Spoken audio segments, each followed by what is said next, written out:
We're here at Chase Center in San Francisco for Game 1 of the NBA Finals. The Boston Celtics are taking on the Golden State Warriors. It's your California Today Sports Roundup.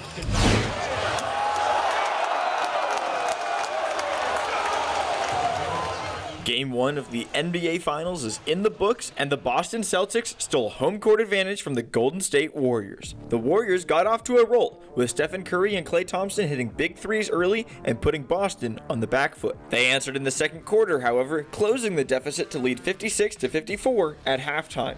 The second half was a wild roller coaster ride, with the Warriors' usual third quarter dominance carrying them to a 92-80 lead heading into the fourth. Golden State hit 6 three-pointers in the quarter alone and scored a scorching hot 38 points. It looked like it was going to be Golden State taking the day, but instead, the Celtics decided to just not miss a shot in the fourth quarter. Rallying from a 12-point deficit to a 12-point lead by the end of the game, the Celtics scored 40 points, while holding Golden State to just 18. Boston shot 9 of 12 on three-pointers in the fourth quarter as a team, and had multiple huge shooting performances from some of their lesser-known players. Instead of relying on the production of superstar Jason Tatum, Al Horford led the Celtics in scoring by going 9 of 12 from the field for 26 points. Derek White got hot off the bench for 21, and Marcus Smart scored 18 on decent efficiency.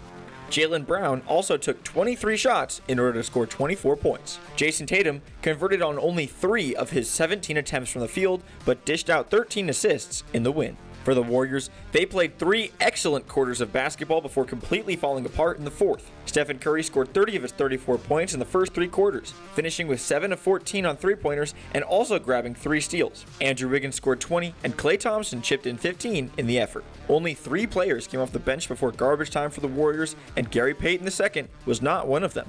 Even though he was listed as available, he was the only healthy Warrior to record a DNP. Perhaps his presence in the series going forward will provide the boost Golden State needs to bring home the championship. But for now, they're going into Game 2 down 1-0. Warriors 108, Celtics 120.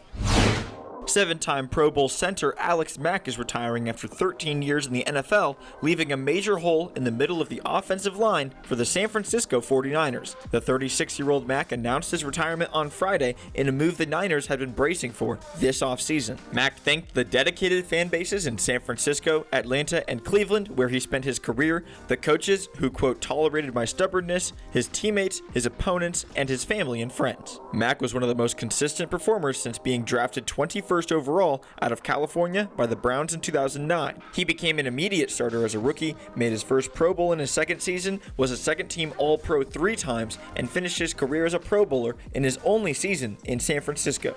His retirement leaves a void on San Francisco's line that already had to replace left guard Laken Tomlinson, who signed with the Jets in free agency.